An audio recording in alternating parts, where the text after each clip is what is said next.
Welcome everyone to the closing ceremony of World Model UN Day 2022, Mothers Across Borders. I'm extremely happy today to present to you two UN youth delegates, Frida and Marcus from Denmark, who are going to be speaking with us today in our closing ceremony about something very close to all of our hearts, which is, of course, youth at the UN in all their capacities. It's been a really great 2 days already, and I hope all of you have enjoyed the various panels we have, both on MUN in the UN, on MUN as a catalyst for youth, on software, on a bit of everything about the SDGs too. And we look forward to congratulating the winner of the SDG prize as well, their award at the end of this. Today we'll be discussing in something that we're very happy to bring as well from our previous experiences, about how youth work as UN youth delegates, how they really try and navigate the complicated structures, which even for those with decades of experience, always gets more and more complicated to work with. I'm accompanied today, of course, with our wonderful Aegean, so great to see her back here in the panel too. And this will be just an open discussion for all of you for our final event here of World Model UN Day. So I'm going to pass the floor to Frida. Thank you very much again for joining. And we couldn't be happier to talk to you on this fine day. And thank you very much to you, Philip, and Aegean for inviting us to speak. So my name is Frida, as was just mentioned, and I'm one of the Danish Youth Delegates to the UN. So first, I'd like to just present what is a youth delegate and what do we do as youth delegates. So we represent Danish youth internationally at UN meetings. And we do that by joining the Danish delegation to specific meetings. And in Denmark, we have quite a large youth delegate program. We are 8 youth delegates on 4 thematics. So we cover the meetings relevant to each of our thematic, and we have experience working with that. So my thematic is democracy and partnerships. And so I cover different UN meetings. I cover ECOSOC Youth Forum, the High Level Political Forum, which is sort of a working meeting for the SDGs, with the focus on the SDGs, and then the General Assembly, and the third committee, which is a committee under the General Assembly, the meetings. Then we also have climate, environment, and biodiversity youth delegates, and we have on gender equality and sexual and reproductive health and rights, and we have on vocational vocational training and job creation. So we cover quite a large spectrum of thematics and issues which concern youth. Other than just representing Danish Youth International, we also really try to advocate always for more and better youth inclusion of all young people, and especially young people from the global south, who usually have more barriers in order to get represented and to participate. So at UN meetings, what we do is we get to deliver statements. Sometimes the minister participating, the foreign minister or the minister for development cooperation, will give us some of their speaking time for the ministerial debates and general debates. And sometimes we'll participate when there is a thematic session. We'll get to speak on behalf of Denmark. We also take part in organizing side events, which are these events which always happen in connection with a big UN meeting, but which is organized by member states or organizations with connection to the UN. So we participate in that. Then we also provide input to negotiations, and I actually last October got to negotiate the resolution under the General Assembly, which is for policies and programs involving youth, where me and my fellow youth delegate at the time got to negotiate on behalf of Denmark, which was quite a big experience and quite really a meaningful way to be part of that, to not only give them ideas or input to what could be in this resolution, but actually getting to sit there and and negotiate with all these diplomats, government officials from around the world. And we were one of the few countries which actually had youth delegates participating in that. So that was great, a good experience. And of course, the reason that sort of for the youth delegate program to exist, but also for our continuous work with advocating for more youth inclusion, is that we really believe that that is an important part of the UN, to have young people included. And it sort of has special focus because young people generally are underrepresented in decision making, in governments, as officials, both nationally but also internationally. And we do believe that young people have a right to be involved in decisions that affect their lives and concern them. Of course, the young people also have like a larger stake in the future, as often said, the leaders of tomorrow, and we are the ones who will be here the longest, with years still the longest. But it's also really important to say, at least for me to say, that we are also the leaders of today. Young people are really courageous and ambitious and creative, and as we have seen around the world, young people are really pushing for the green transition, for democratic rights, human rights around the world. So I believe not just are we the ones who will be here the longest and has the most at stake, we are also the ones who really has the energy and the courage to sort of want to see the change now. And I mean, we are so highly affected by the international decisions and events, and just when you have the COVID pandemic as a clear example of how young people are very affected by what happens internationally, with it's young people who maybe get whose schools are locked down, and young people who have the hardest getting formal employment. And it's also young people a lot of times at the front line as nurses in hospitals and so on. So you can really see that young people are such an important, intricate part, and it's really important that we make room for young people at the UN. And I think now I'd like to pass the floor to my co-delegate Marcus to come with a bit more reflections on the program. The floor is yours. Yeah, thank you so much, Frida. My name is Marcus, and I am also the youth delegate. And my theme is climate and biodiversity and environment. And I'm the junior in our collaboration. But when we talk about how can delegates represent all the youth of a country, then we hit a spot where we have a lot of questions, because in Denmark, our mandates, it's come from being picked by the Danish Youth Council. And then after that, we're being from different youth organizations. So if you have to be picked, you have to be a part of a youth organization before.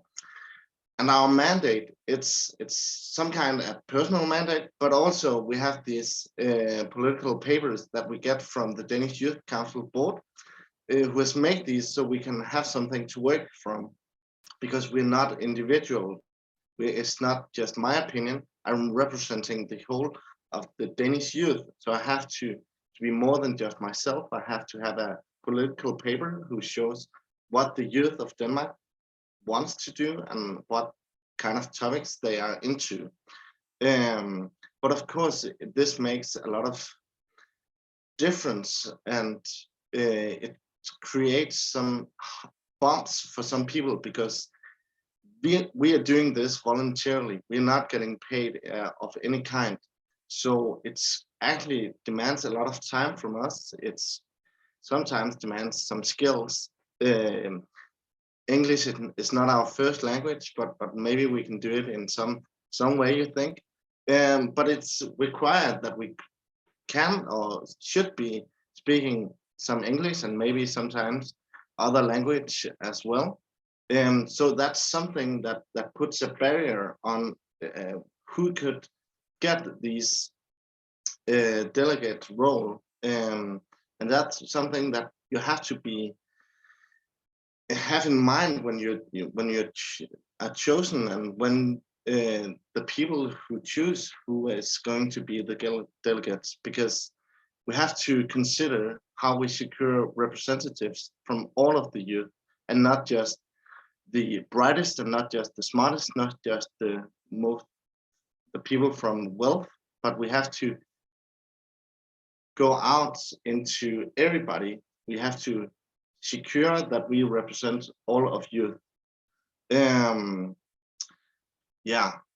So in Denmark, it's not perfect, but it's far from better than random youth people or just family members as well. It's not just a family member of a minister. We are actually chosen by someone who is not from the government. We're chosen by a Danish Youth Council who has we're working with the government, but are not the government.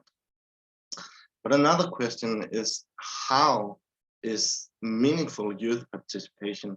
Because of course we can be there, and of course youth can be a part of it, but when does it become meaningful? And that's a question we are all struggling with, and everyone who has been youth and being a part of negotiations or a part of this system, they have to consider, when is this meaningful? When it is meaningful that I'm a youth here? Because sometimes it can be like a tokenism, or it can be like the topic you put on top of a cake, that you just see, this is a youth that we have listened to, but the youth hasn't done anything. So we have to secure that the youth are being used to when it makes sense, when it has meaningful youth participation, and that's different to do, and that's a hard task. But we are working on that, and that's a part of our job, to shout to the government, to yell that we want to be a part of it all the way, not just at the end when they are showing the result. We want to be a part of the whole work with something, with the laws. We want to be a part of it. There's a saying that nothing about us without us, if you have to be like smart. So it's a nice thing to say, nothing about us without us when it comes to youth.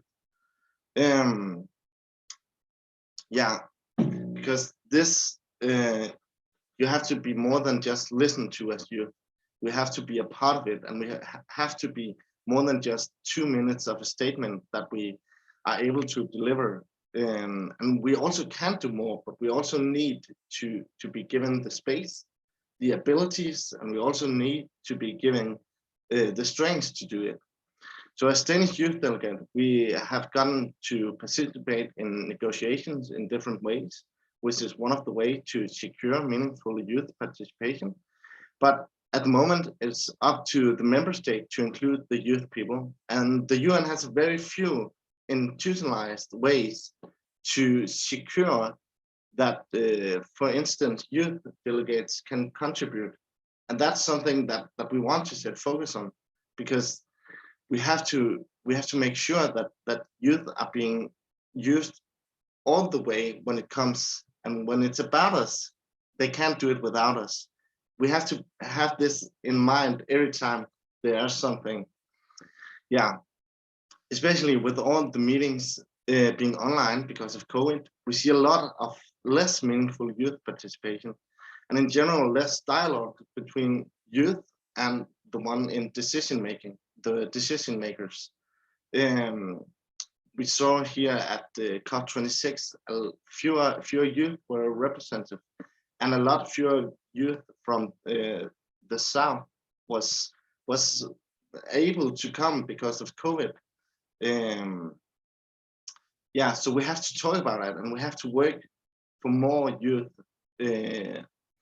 participation, and we have to work for that when youth are participating, that is meaningful. But when I've said this, I also have to say that it's great that we have the interest in the UN to keep going on making sure that youth are included. I hope it's gonna keep on going and see that the UN meetings in the future also wants to make sure that youth are a part of it. There's a few countries which also have youth delegates, and maybe we have to make sure that a lot more countries get these youth. Yeah, I think that was something I want to say. Thank you, Frida and Marcus. Like you've said, that we're not just like the leaders for tomorrow, we're like the leaders for today, and our representation as youth is a must. And if we want to take an actual change for tomorrow. So I want to just go back to what Marcus, you've said, that obviously now UN is focusing more on engaging youth. But there isn't like a direct SDG towards targeted mainly towards youth, like gender equality or the others. So what would you advise youth like to be more engaged, more out there, representing themselves? Like, for instance, we have countries that don't have youth delegations. Their ideas sometimes might be brushed underneath the carpet, or they don't even have resources.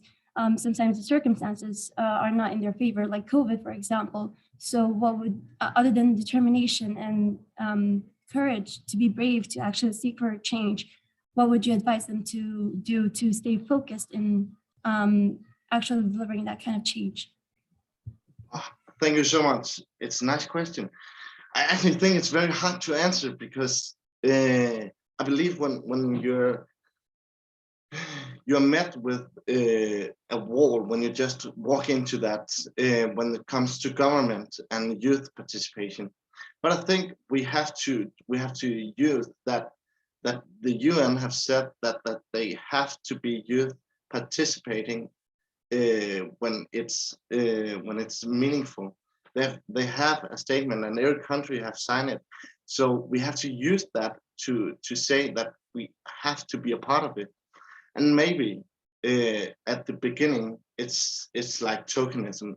Then it's something that the users, the youth, just to see, oh, here it is. But we have to be advocating for more youth participation all the time. And sometimes it don't feel nice. I've heard some stories from my senior who was at the COP26, and where the Danish minister just was using the youth as this token, and just was showing, oh, I'm listening to the youth, but I'm just asking, how is the weather like? How is it going? Not how much interest are you in these topics, and what do you think about this? It was not the matter. It was just like, oh, it's nice you are here, so let's talk about that, and not let's focus on the case. So I think, yeah, it's tough, but we have to make advocacy for youth participation, and we have to claim that it's our right to be listened to. Yeah. Frida, anything you want to add onto that?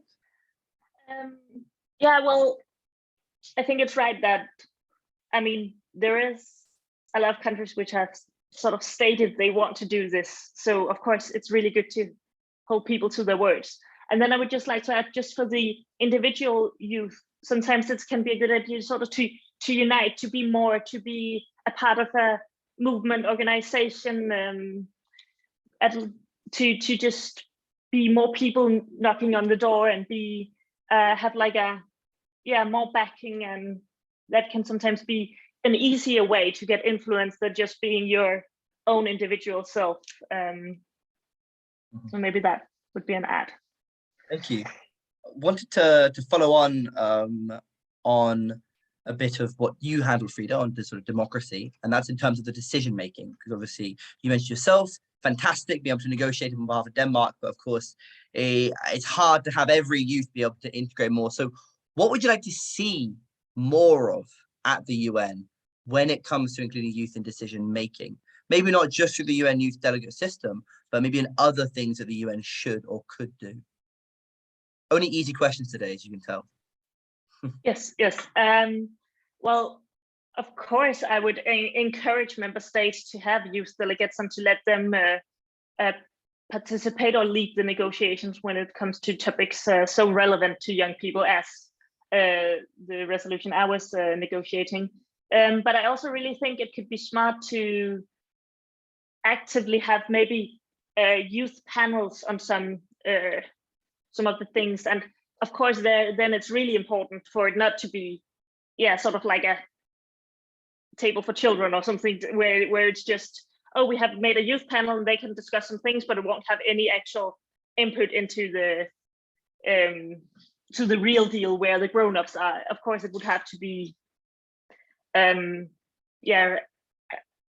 to have real input power and a real vote in the decision making, maybe something like that. And of course, it's difficult with the UN because in some ways it's an organization and it's so much more than just the member states. But in other places, it's really the member states who have the vote. So even having been working with it a lot for a year, it's still really a complex size. But I think a good way to sort of engage maybe a larger group of youth, not youth who has to have a country which makes them youth delegates, is to create youth panels or consultative boards or something where you take youth engaged in civil society or something from different countries, different places. That could be an idea to sort of include more youth and not having it to be up to the individual member state. I also think the ECOSOC Youth Forum has real potential to be sort of a place like that. I think if there were, that there could be even like a more concrete output from there, because I know they do make recommendations and a statement, but maybe if that was maybe put forward even more at the high level political forum, maybe there could be a sort of a presentation of what the young people gather or something like that, to just use this forum we already have, which is supposed to be young people and the SDGs, very relevant, to just sort of use that to be even more concrete in the output and to have that have maybe an effect on the ministerial declaration for the HLPF or something. So that's a few thoughts on it, but it's a very good and big question, and complex.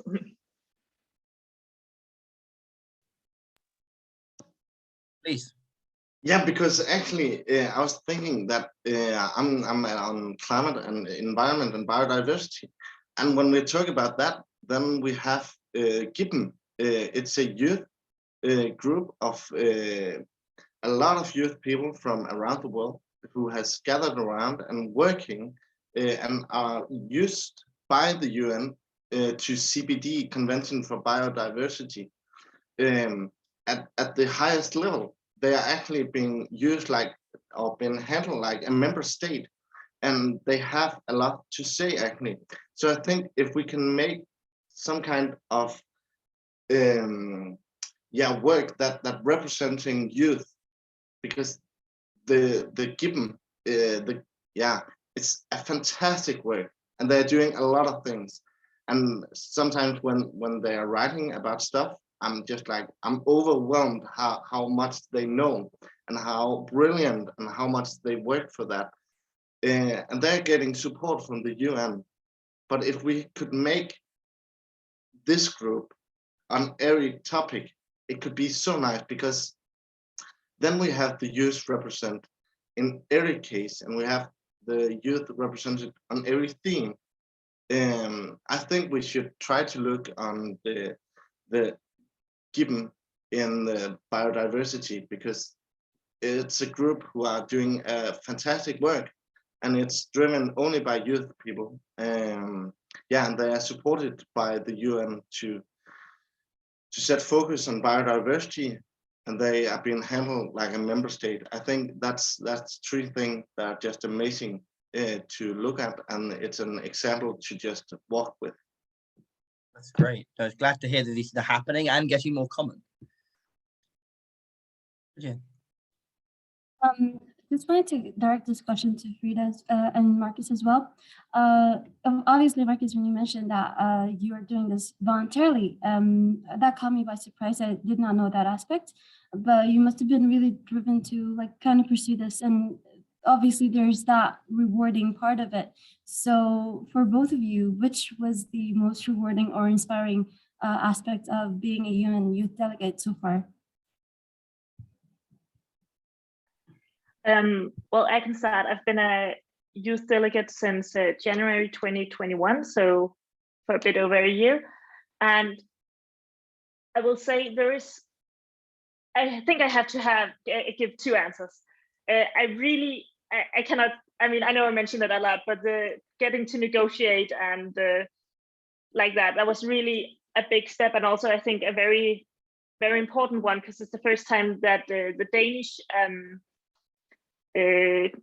government UN mission sort of put young people just like at the front of the negotiations. So that was really incredibly rewarding, especially I think with a year of just only participating internationally via online meetings and not getting to go to New York and not getting to see be part of sort of like the more atmosphere and at the UN meetings. But another part of our job, which we haven't talked about that much, is actually we also have a lot of use a lot of time engaging young people in Denmark on the UN and SDGs. Of course, both to spread knowledge, but also really to hear their opinion about the things we work with. So I actually think I also really enjoyed that part, and just to mention something being sort of at a democracy festival we host in Denmark. I was a part of a panel just talking about youth inclusion and decision making, of course, a beloved topic, but and I just the response and then it was sort of a panel, and then we got to go to smaller groups to discuss it with the participant, and it's always just a really nice experience engaging with other young people and hearing their views and getting to sort of put that in the backpack to bring out when you then make statements at your next UN meeting or something too. So really just that part of it is also, I think, an important part and something which I enjoy. I can feel the excitement through your voice. Marcus, would you like to add on that? Yeah, I've only been a youth delegate for from January 2022, so it's not that a long time.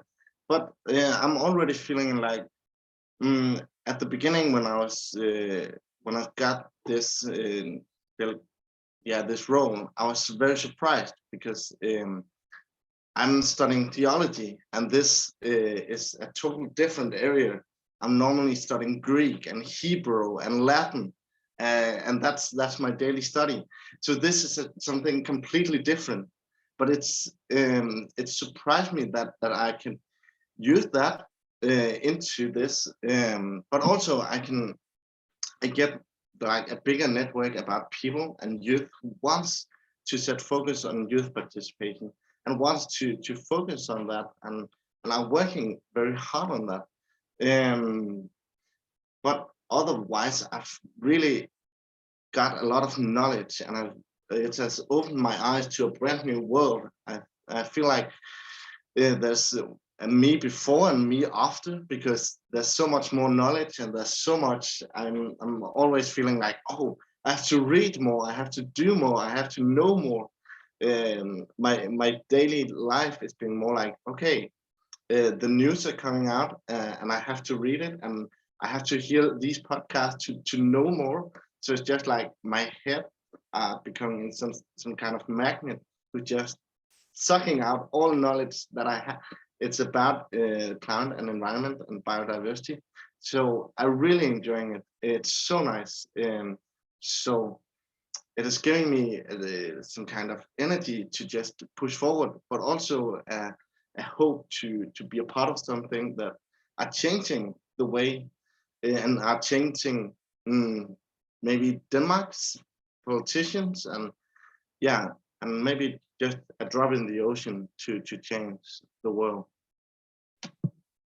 I like that statement. I think it's something that we can really do quite every day, really, is try and contribute a little bit more to that. I want to pick up on something that you said, Frida, that's actually quite important to us, and that is, of course, educating about the UN. That's something that we really try and do through MUN. And so in a spirit of best practices, what are some things you found really work when it comes to engaging young people about the UN? And when you say young, I assume for you it's like all the way from primary school to uni, essentially, kind of everything in between. So maybe just a few notes on that, and maybe Marcus as well, if there's ways that you think the people listening to us can also reflect from in their own efforts to try and teach about the UN. Well, it's a good question. I think always sort of being actively engaged in what you're learning about. So not just hearing me for 45 minutes talk about you are the UN was founded here, and this is the is the but more having it actively engaged. So I've done a few things which I think worked quite well. One of them was a very specific youth hearing before we had to negotiate this youth resolution, which was I think educational about the UN in terms of just a very specific document, but I think it was a good way to do it just because they knew that what they said had an actual impact.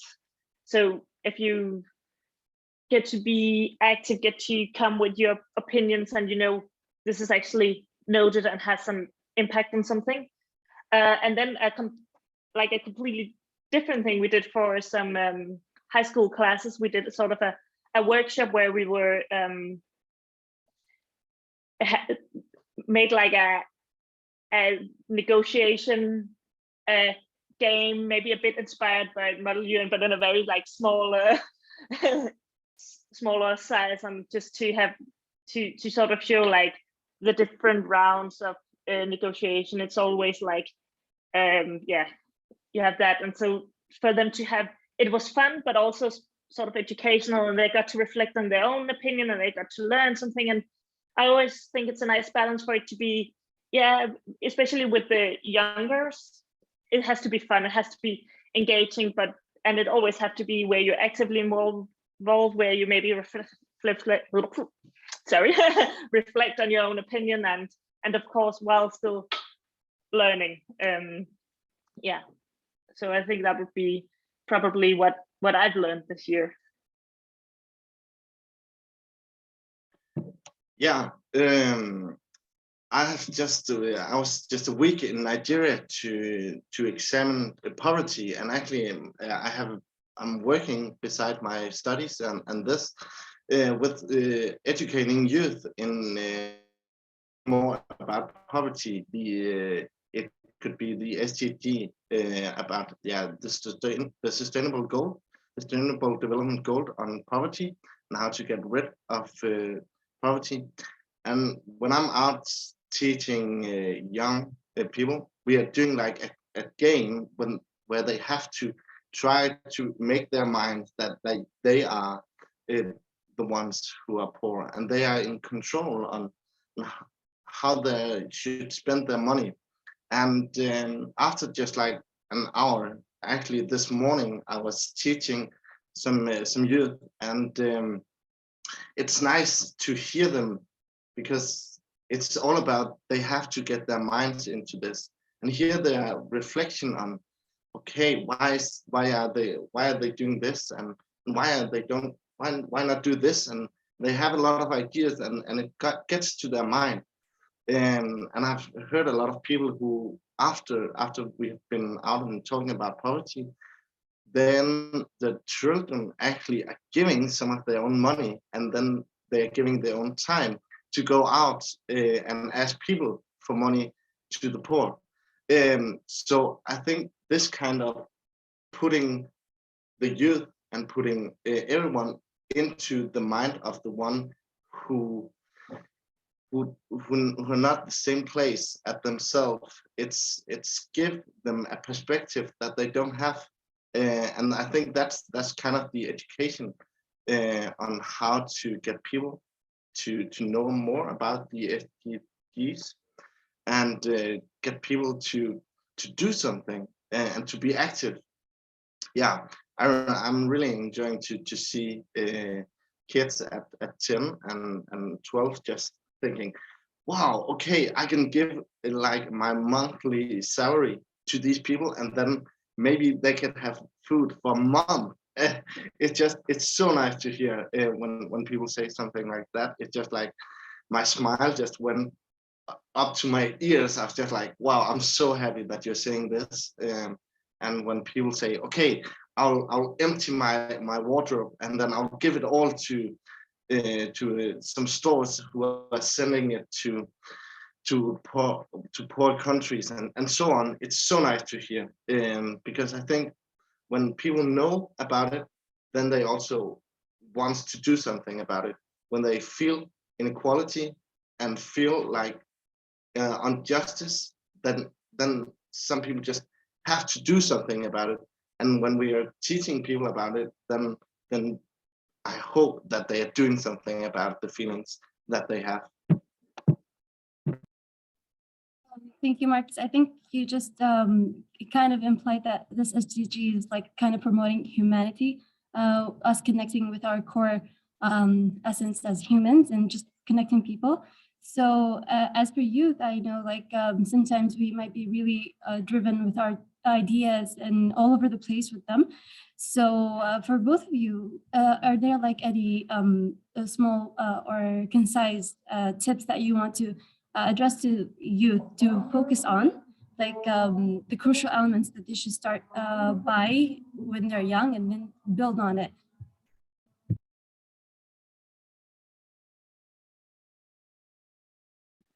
So just to, because I think my connection was just scratching a bit, but it was just about to give advice to what advice we would give young people, sort of to what should they do if they want to work more towards the more sustainable future we all dream for. For that, I would definitely say, I mean, there's so many things that needs improvement right now. I mean, there is, of course, 17 SDGs, so there is really a lot of things, and I think you need to sort of find something that can also drive you.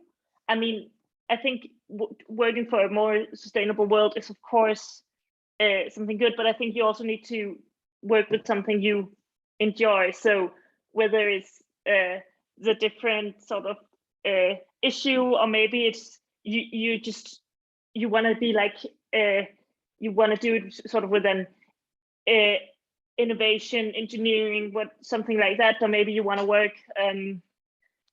Yeah, like I think both me and Marcus work in sort of development and NGOs. So I think it's just about really seeing how can my passion sort of fit in with the world we want for the future, and where can I contribute with what I have. And I'm so happy that I started in sort of volunteering for this youth organization when I was young, because you really get to widen your horizon, and you get to attain skills for different things, for knowledge about the world, and for maybe you get some skills in facilitating a workshop or making a presentation and so on. So I mean, of course you should also have something which is driven you from like internally, but then definitely join a youth organization. It's always nice to work with other people, always nice to have to just keep developing your skills and so on. So that I think would be my maybe two advice. I'm totally agreeing with Frida. When you are volunteering, because sometimes you just have the feeling about inequality and injustice. And then there's a lot of organizations who can use that energy. I think my biggest inspiration for people who just do something is Friday for Futures. A lot of people who just are feeling like, something needs to be done, and then okay, I can volunteer. I'm going with you guys here, and I'm just acting with you. I think that's the best part. Just using the voice that you have to just be a part of a bigger movement, because it's not everyone who has to be the leader of a group. It's nearly no one. That's a lot of people we need to have to be a part of the bigger group who are standing behind and shouting, we want change. It doesn't matter on what topic, but when people are together and using their voice, I think that's the thing I will say. So volunteer in organizations that are working on what you feel on justice, and then use your voice to shout with a group of people who is shouting the same as you, or then change what they are shouting so they are more agreeing with you.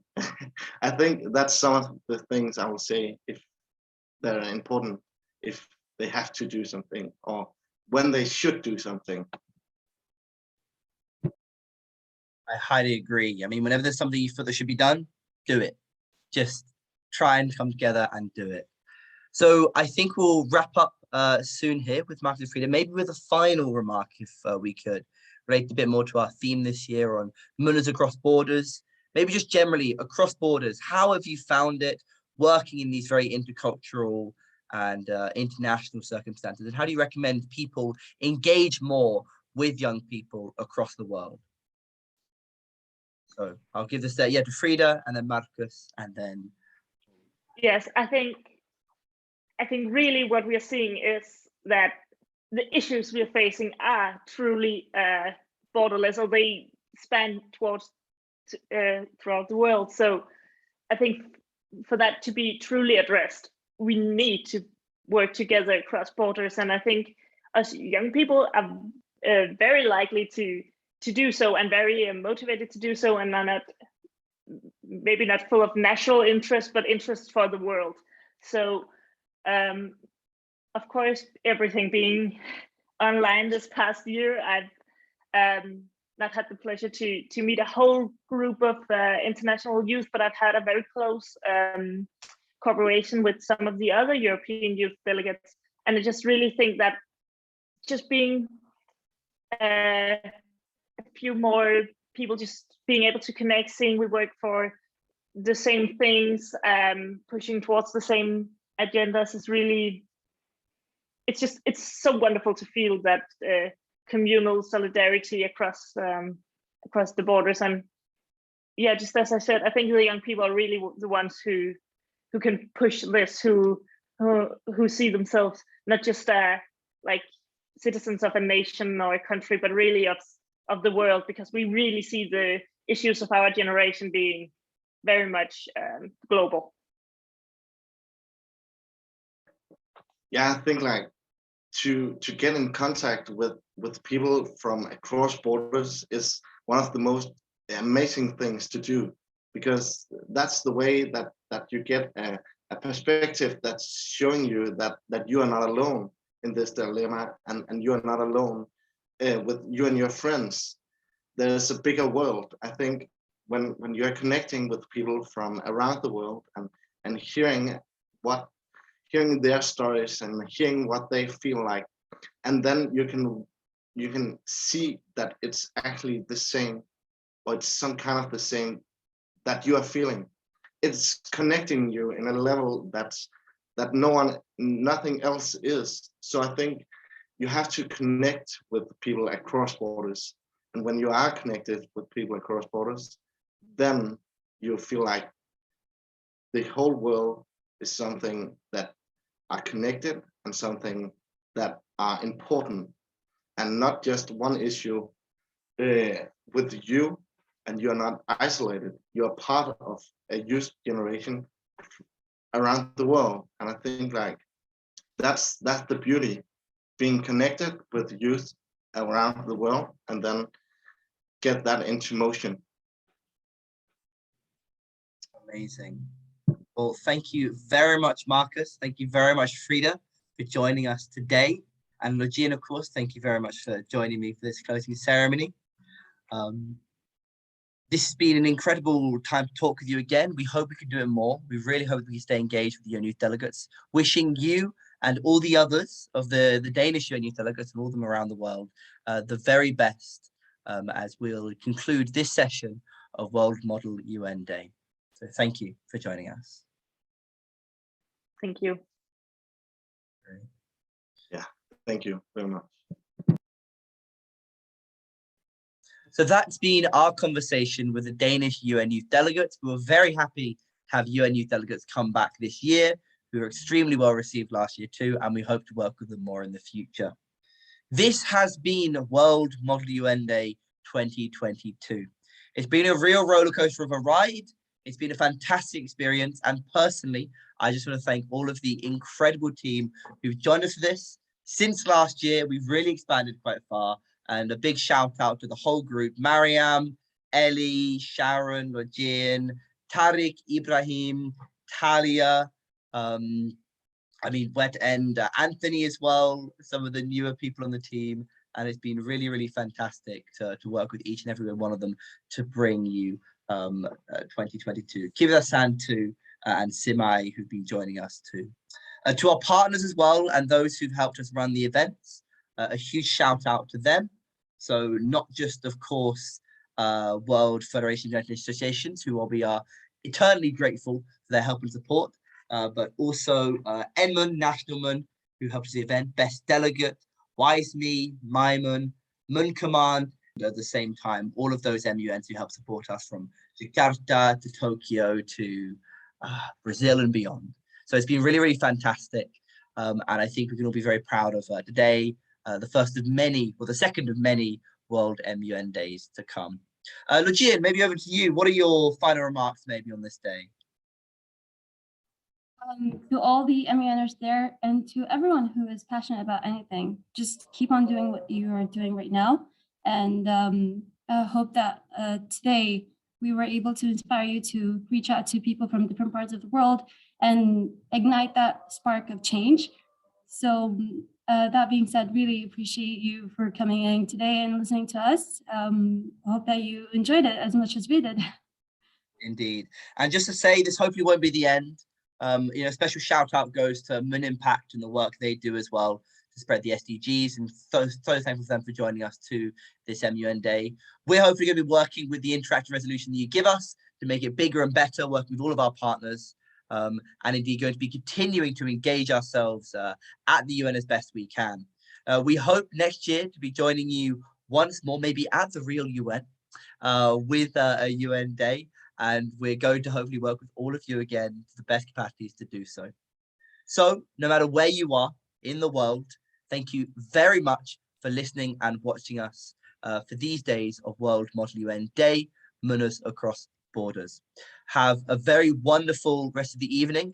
Stay safe and stay healthy, and hope that you'll be able to work with all the incredible youth across the world very soon and very fruitfully. Cheerio.